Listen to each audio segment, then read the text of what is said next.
अनशन कर रहे थे, तो नहीं सुन रही है तो ये तो गलत बात है ना। इसका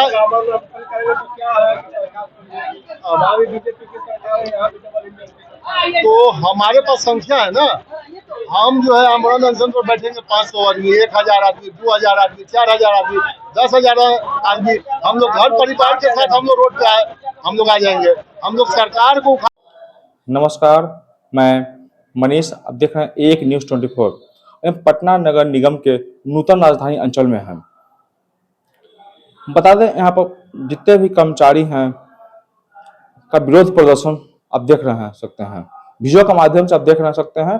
तमाम कर्मचारी जो भी हैं अपने मांग को लेकर जो भी है प्रदर्शन कर रहे हैं, और हम जानते हैं इन्हीं कर्मचारी लोग से क्या कुछ मांग को लेकर प्रदर्शन कर रहे हैं।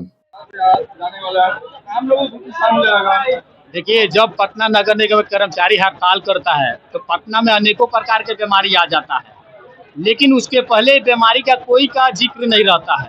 डॉक्टर हो या मंत्री हो या जो भी सरकार में बैठे हुए लोग हैं, उन लोग का सारा कान बह रहा है और आंख भी बह रहा है, क्योंकि वो लोग को समझ में नहीं आता है कि वो सफाई कर्मचारी सफाई करते हैं तो पटना के जितने भी लोग हैं, नागरिक है, वो स्वस्थ रहते हैं। लेकिन यही पटना नगर निगम के चल जाएंगे हड़ताल पे तो कल से कोरोना, डेंगू लगेगा, दुनिया भर के बीमारी आने के लिए। काफी दिनों से आप लोग अपनी मांग को लेकर ये सरकार को सोचना चाहिए ना। सरकार दोहरा नीति करती है। आप बार बार गांधी मैदान में देखते होंगे नियुक्ति पाती है सरकार, लेकिन किसको नियुक्ति पाती है आप लोग एक बार सरकार से पूछिएगा। अगर उनको हिम्मत है सरकार को तो सफाई कर्मी को अस्थायी करे, जो 2007 से काम कर रहे हैं 9,000 10,000 पर, उनको अस्थायी करने के काम करें, तब वो बोले कि हम रोजगार दे रहे हैं, नौकरी दे रहे हैं। एक ही मकसद है कि जो दैनिक कर्मी बहुत दिनों से 10 वर्ष से ज्यादा से 15 साल 17 साल से काम कर रहे हैं, उनका नियमितीकरण होना चाहिए। लेकिन अपनी मांग को लेकर कई सरकार बात क्यों नहीं मान रही है? सरकार के साथ बहुतों बार समझौता है, बजाते समझौता पत्र है।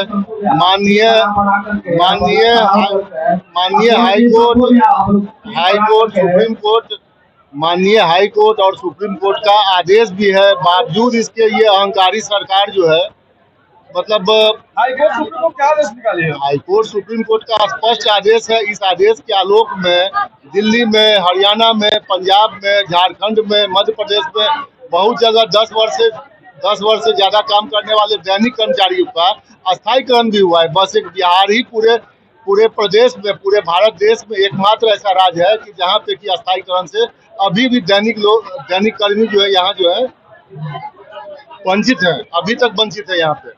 और सबसे बड़ी बात है कि यहाँ पे काम करने वाले 90 to 95% लोग जो हैं वो SC ST के लोग हैं, और सरकार कहती है हम आरक्षण देंगे। तो आरक्षण का लाभ आप देख लीजिए किसको मिल रहा है। आरक्षण का लाभ तो आपके सामने में है। आपको कह रहे कि हड़ताल जाने के बाद हम लोग नुकसान तो बहुत बड़ा नुकसान हो जाएगा। भाई, हम लोग का भी तो जीवन है ना, हमारे भी बच्चे हैं, हमारा स्वास्थ्य है, हमारा भोजन है, रोटी कपड़ा मकान है। जब हम 15 साल 17 साल से काम कर रहे हैं और अगर हमारा आपके यहाँ हमारा खाली रहेगा, हमारा बाल बच्चा को अच्छा शिक्षा नहीं मिलेगा, तो बताइए हमारे पास और कोई उपाय है? कोरोना जैसे काल में जहाँ पे पूरा विश्व घर में था, कोरोना जैसे काल में हम लोग रोड पर थे, लेकिन बावजूद इसके सरकार हम लोग को सम्मान देने के लिए तैयार नहीं है। आप लोग जो दैनिक कर्मचारी के रूप में काम कर रहे हैं, तो क्या आपको मानने में भी कोई दिक्कत होती है? बहुत दिक्कत है मानदेय में। आप समझ जाइए, अभी हम लोग का मानदेय जो है 660 रुपया है, मात्र 660 रुपया। पूरे इंडिया में सबसे कम यहाँ है। कम से कम जब तक समायोजन या अस्थायीकरण न होता तब तक कम से कम समान काम समान वेतन है। उसका भी सुप्रीम कोर्ट का आदेश है 2017 का। अभी हम लोग 2026 में है, लेकिन ये सरकार के पास कोई अति है ही नहीं, कोई योजना ही नहीं है हम लोग के लिए। क्या आगे की रणनीति क्या रहेगी? आगे सरकार से क्या कुछ मांग करते हैं? लास्ट मांग क्या मांग है? देखिए, हम लोग कभी नहीं चाहते हैं कि शहर में कूड़ा न उठे, सफाई का। हम लोग के मात्र 3 सूत्री मांग है।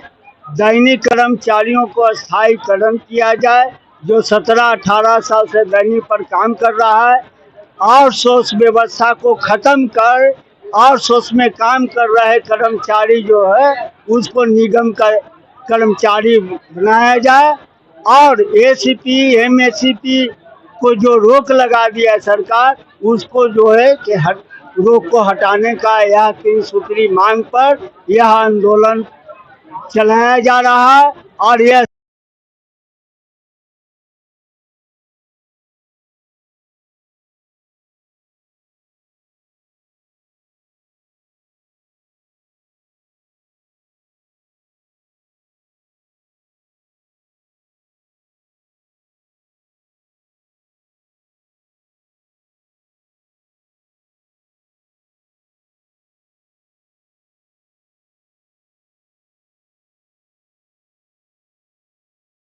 का पिछले उदाहरण है कि यहाँ कागज पर 11,500 कर्मचारी जो है कि फॉल्स वेतन ले रहा था, उसको हम लोग समन्वय समिति के लोग उसको जांच करवाए, पाया कि इतना कर्मचारी सिर्फ कागज पर है, उसको हटाया गया। लेकिन आज तक उसको जांच करवाने की मांग की है, लेकिन आज तक जांच नहीं हुआ। यह सरकार जो है हाईकोर्ट से भी हमारा केस जीता हुआ है कि अस्थायीकरण दैनिक को किया जाए, लेकिन उसको अस्थायीकरण नहीं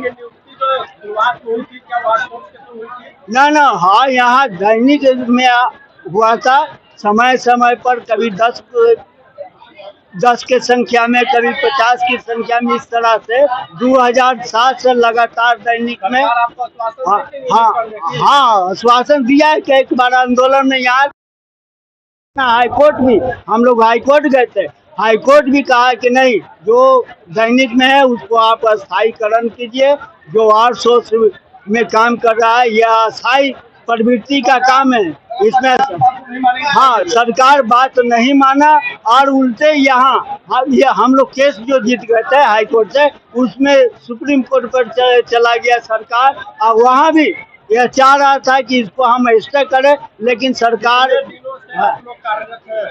हम लोग करीब 17-18 वर्षों से दैनिक कर्मचारी यहाँ खट रहे हैं। इसके लिए अस्थायीकरण के लिए हम लोग बार बार मांगे थे। आगे की रणनीति यही है कि हम लोग घोषणा कर रही है कि 30 जुलाई के पहले अगर कोई डिसीजन नहीं होता है तो पटना सहित पूरे बिहार के कर्मचारी जो है 30 जुलाई से अनिश्चितकालीन हड़ताल पर जा रहे हैं। इसका जो भी खामियां अगर भुगतना होगा तो यह राज्य सरकार पर होगी। जो भी सफाई व्यवस्था अगर चरमराता है तो यह राज्य सरकार की होगी। है कि अगर सरकार हमें बात को नहीं मानती है तो आगामी 30 तारीख, जी हाँ, आगामी 30 तारीख से हम लोग हड़ताल पर चले जाएंगे। उसके बाद हमने सवाल किया कि 30 तारीख पर आप लोग हड़ताल पर चलेगा तो इससे आम लोगों को बहुत नुकसान हो जाएगा। इनका कहाँ तक नुकसान तो हो जाएगा, इसमें मेरा पेट भी तो नहीं भर रहा है, तो नुकसान तो मेरा भी तो है। इसलिए तमाम खबर देखने के लिए एक न्यूज़ 24 से बने। धन्यवाद।